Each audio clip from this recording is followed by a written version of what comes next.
Welcome back to a crystal clear mind.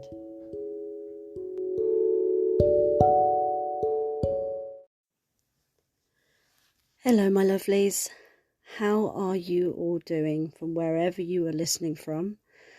We've got some new listeners from around the world, which is absolutely lovely. So welcome all of you. Now, I had a very different episode ready for recording, although I didn't get to record it a couple of weeks back, and it was going to be about alignment, how to align yourself, how to try and keep yourself aligned, what it actually meant to be or feel aligned. And I really loved this episode. I spent ages writing it, and then life did what life does, and it threw me a curveball, which we talk about a lot in all the episodes.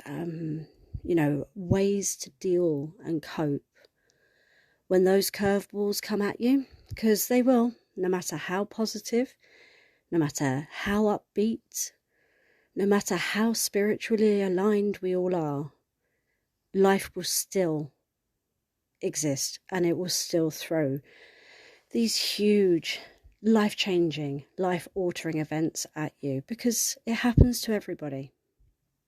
So I thought that instead of doing the episode that I actually wrote out, I would talk about exactly that. What happens when the big events happen that knock you for six, and how you can still keep yourself aligned, reduce your stress as best you can, of course, reduce anxiety, see things from a different perspective. Because when we talk about positive mindset, you have to understand that happy and being happy is not the same thing as being positive or having a positive mindset. Obviously, it's a nice side effect to it, but our goal is not happy. You can still be going through the shit and still have a positive mindset. It doesn't mean that all those awful things that are happening to you, you're all happy and jolly all the way through it. It just means that your mindset is of a positive nature. You're trying to see the future. You're trying to see the better. Perhaps you're trying to see the good in someone or people. So let's just be real clear. When we talk about positivity, we are not talking about jolly, get the balloons out kind of happy. So how do you keep that sort of a mindset and keep control of the things that we talk about here, like stress and anxiety, keeping a clear head, keeping a clear mind, when life throws things at you? I can personally say that although life has done what life does whilst I've been on my journey, and we've had all sorts of things happen to us, when you lose someone, which is what happened to me last week, it's a very different sort of card game at that point. You know, you're dealing with things in a very different light. No matter what you hit, grief is a very different thing to having financial strain or relationship issues with people. And I kind of wanted to just talk to everybody, because my goal has always been to help, and I hope that some of the experience and the knowledge that I have relates to somebody out there and can be useful, even if it's just 2 seconds of what I'm saying. I just hope that it can help someone. Now, I lost my grandmother, who I was really close with, and she didn't have a huge amount of family left. There's not much left. And it's kind of hit me very hard. So I used every single tool that I had in my book, things that work for me, things that are aligned to me, to help me go through the course of shock and anger and grief, and then all of the sort of administrative side where you have to start dealing with their affairs, start planning a funeral. These things are not easy at the best of times, but especially when you've had a shock, which is, the unfortunate side of death, isn't it? You've just got this huge slap in the face, and then you have to deal with all of that too. But I wanted to say that I am so happy with how my tools have helped me this week. In fact, the past few weeks while she was unwell as well. I found that the journey that I have been on for the last couple of years have actually served me incredibly well this past couple of weeks. It's had a great effect. I think an older version of myself would have reacted incredibly different. And for that, I'm actually very grateful. I'm very grateful for having learnt it. I'm very grateful for the path that I am on. I'm very grateful for the tools that I had to use to help get me through and continue to do so until the end of this process. So I wanted to share with you some of the things that I used, and hopefully if anybody out there has a similar situation, worse situation, I just hope that a little glimmer of what I'm saying can be relatable or useful or helpful to somebody else that might be going through something similar. So I kept it simple. I used journaling as a really good tool to help me most nights. I'm not going to say it was every night. Most nights. I am not a great one for journaling. I tend to lose my train of thought and I kind of get a bit sidetracked, and I tend to forget that I was actually doing something or I'm meant to do it or whatever. But I found this fantastic book by Vex King that it kind of is, it's like a foolproof guide. He kind of gives you the tools in one little page. So instead of writing lots of journaling, he's giving you the key points for you to just make notes. I found this super helpful, especially as your brain's not really thinking completely straight at that point. I found it incredibly helpful to have someone almost say to me, have a think about this and write that down. It was very helpful to make notes about the emotions that I was feeling at different points. Because as we all know, we are governed by our emotions, and these large events that happen in life bring out every emotion, even ones we don't really understand why we feel the way that we feel. So I found that journaling was really helpful. And looking back from like last night, back over the last 2 weeks, I can see the progress in the journaling that I've been doing as well, how I've been moving forward one step at a time, how I've been controlling and gaining control over my emotions as well. So if you're really good at journaling, I would strongly suggest that it is the best way to get everything just out from within you onto paper. I know so many people that find it super helpful. I've of course gone with basics. I've got my crystals.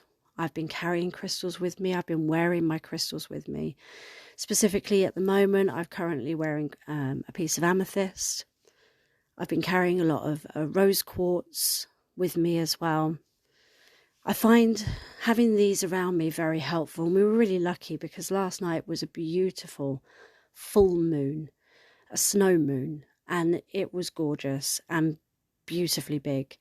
So I've put all my crystals out for a nice charge in the moonlight, which right in the middle of this process, I actually felt it was beautiful that I could get to do that. And now I've got nice charged crystals that are now back around my neck and in my pocket, back in my home with a much, much more uplifting energy to them.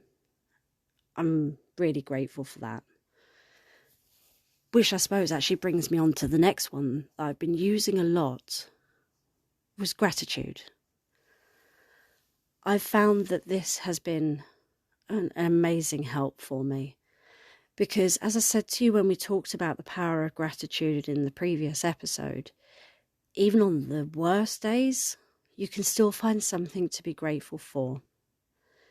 And I know in this circumstance, I am so grateful for the support of my family and how they have just constantly got my back, been supporting me literally when I need it. They've been helping me, they've been moving me around, getting me to the places that I need to be, taking care of life whilst I'm not around to take care of it. Family is so important, and for that I am incredibly grateful, especially as I've just lost a family member. You become very aware of just how important it is and how grateful you are for it. But I also heard something just a few days, I think it was, before she passed. And it was talking about going from grief to gratitude. And I really liked the concept of that, which I think, depending on who it is you've lost and why, it's obviously very hard to feel that you could get through that to being grateful. But I know for one thing that we could all share, every single person on earth, is we will always forever be grateful for the time we had with people. Or, in my case as well, I'm grateful for the memories that I have of her. I'm grateful for the influence she had on my life. There are many, many ways to look at it, but gratitude is just, it's there. It's all there. And I found this really helpful to write down every single day what I am grateful for today. Did this process go well? Was it seamless? Did someone make something easy for me in a difficult time? I'm grateful for all of those things. I'm grateful that she's been reunited with her loved ones that have passed. I'm grateful that there is no more loneliness or suffering. I'm grateful for every moment I had, and I, most of all, am very grateful that I was able to be there when she needed me. And as I said, super grateful for all the family that supported me through it. So gratitude was a really, really big player this last couple of weeks for me. Every single day I was at it. Not that I'm not usually, but there are days that I skip or I forget or I got too busy. Sometimes I do it at night, sometimes it's first thing in the morning. But with this process, I found it perfectly helpful every morning to just wake up and realise that I'm really grateful for a lot. I'm grateful for my health. I'm grateful for my family's health. I'm grateful for my family. There is always something, even on the worst of days, that we can see and be grateful for. I've also used a lot of sort of sage and smudging around the house to try and expel the bad energy. Open the door, open a window, use the sage, get the bad energy out. Let the door or the open window bring in the good energy. Light a candle whilst you're doing this as well. And it literally is an exchange. The stale, bad energy goes out the door or window, and the good energy can be let back in, as can the light. It's a simple process. Doesn't really take very much, but it's one of those ones where you just feel better once you've done it. I love the concept of getting rid of the bad energy, because with situations like this, with any bad situation, any curveball that life chucks at you, there will be bad energy, whether it's sadness or fear, anger, anxiety, all these emotions. You're trying to get rid of them. And it's not always a simple process, but by keeping it as simple as that, do it once a day if you want to, do it more than once a day if you want to. It just makes you feel better mentally. You feel like you have done something to actually physically remove the bad juju. And I really have enjoyed doing that. It's been a pleasant experience where I instantly feel better afterwards.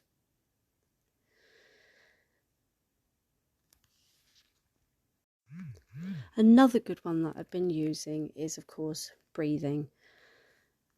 This doesn't work for everybody, I've found out. It's actually can have the opposite effect and can induce anxiety in people. So if it doesn't work for you, knock it off the list. There is no rule book. I've found that a variety of breathing techniques have been incredibly helpful for me. It just calms me down. It just brings me back into the moment, brings me back into the present, and it grounds me. But the biggest one, like the biggest turnaround that I have found in the last few weeks is you deal with a lot of people when someone passes. Even if your family's small, you're still dealing with a lot of people and a lot of administration, companies and organizations and so on and so forth. You just seem to find yourself constantly thinking, constantly talking. And the truth is, you're thinking about yourself, rightly so. You've got to take care of yourself. But you're seeing everything from your perspective. And I think that an older version of myself would have only stayed there. I would have seen how I felt, and I would have just stayed there, whether I was angry or sad, bitter, anxious. I would have just stuck in that place. My head would have got stuck in that place. But this past week, I've put myself into other people's shoes, no matter how small or how big they are involved in the situation. I've tried to look from other people's perspective and see where they're coming from, how they feel, why they would be feeling the way that they do, even if it doesn't make immediate sense to me.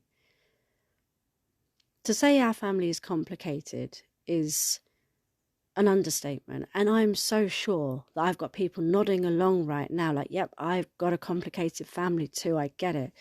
Because families are complicated, and there's a lot of history there, and not all that history is wonderfully good and joyful. There are bad moments within families and between people and in relationships with those people. It happens. But I found myself stepping back and doing something that I probably wouldn't have done a couple of years ago, which was actually asking people to just give me a moment instead of gut reacting, instead of panic reacting. I was asking people to just give me a moment. Sometimes I wasn't even asking, I was just taking it, and I'll get back to you tomorrow. That moment, that overnight, that sleep on it, was a huge game changer for me. I can be very impulsive, especially with my reactions. So this for me was like an enormous turning point that I didn't even know I had or that I'd accomplished until I saw it in action so naturally. It wasn't perfect, but that's not the point. Our aim is not for perfection. Our aim is to continuously grow, keep growing, keep learning, forever. And I watched myself almost from the outside in. I have grown. I have grown a lot. I have learned a lot. And it's a wonderful thing to look back and go, it was so worth it. Everything I have put into this, every practice that I use, everything I have stood there and tried to do, everything I've talked to you guys about, it was so worth it. I could see a new version of myself, which was all I wanted, was a better version of myself. Well, I could see it this week. I have taken into consideration people's feelings where we don't have the greatest of history. So my instant reaction usually would have been pure anger.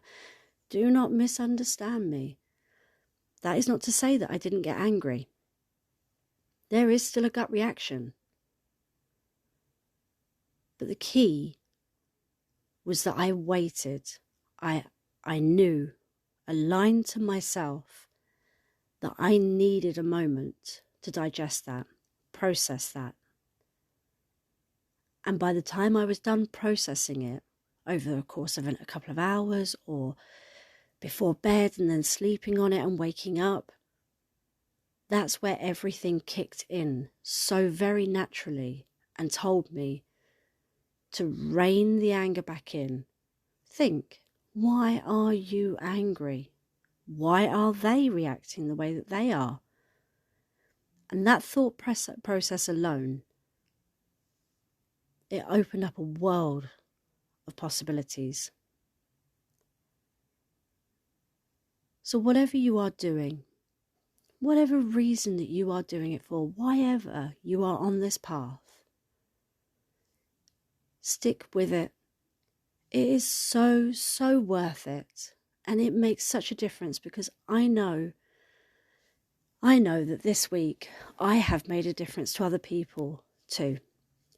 My lack of gut reaction, as far as they're aware, I did feel it, I did have it, but I processed it outwards as a very different reaction.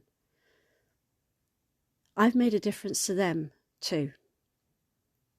And I know that an older version of myself wouldn't have done that. So at whatever point you are in your journey, keep going. Because it creates a knock-on effect that just spills out into the world like a ripple. And really, that's all we're trying to do. We're trying to make ourselves better versions. We're trying to feel better. We're trying to deal and cope better. But I'm sure I can speak for all of us when I say that we want to make an effect on the world. We want to send out love. We want to receive love. And it truly has the most amazing knock-on effect. That's about it for now from me. I will get back to the episode that I wrote a couple of weeks ago because it was a great episode and I think you guys would absolutely love it. But just for now, I'm going to take time, I'm going to walk away, I'm going to have some self-care time and get through this moment and come back even stronger. But before I go, I'm actually just going to double back on myself. That's a really good tip. Self-care can come in many, many forms. It doesn't matter what you do to take care of yourself. It's got to work for you and it's got to make sense and it's got to feel good for you. So whatever it is, take a bath, take a walk, listen to music, move your body and jump around and dance, laugh, spend time with family, light a candle and read a book. It doesn't matter what your version of self-care is, but whatever it is that feels good for you. This is a tip that I got told a lot. Make sure you take care of yourself in these moments. And it doesn't have to be related to grief. Whatever life is chucking at you, whatever circumstance or situation you find yourself in when you feel this way, please make sure that you take care of yourself as best you can, because there's only one you, and you need to be strong. Mind, body, and your soul. So make sure that you do take care. Right, now that really is it from me. I really am done. I will get back to that episode on alignment once all of this is done with. I hope that somewhere out there I am actually making sense to somebody and relating to somebody. It feels really good to just say all of these things. But the most important message of all today was be grateful, show gratitude, even if it's just to yourself. Take care of yourself. And know that the journey is so worth it. and that it has a huge effect and a huge impact on everyone around you. Until next time, my lovelies, take care.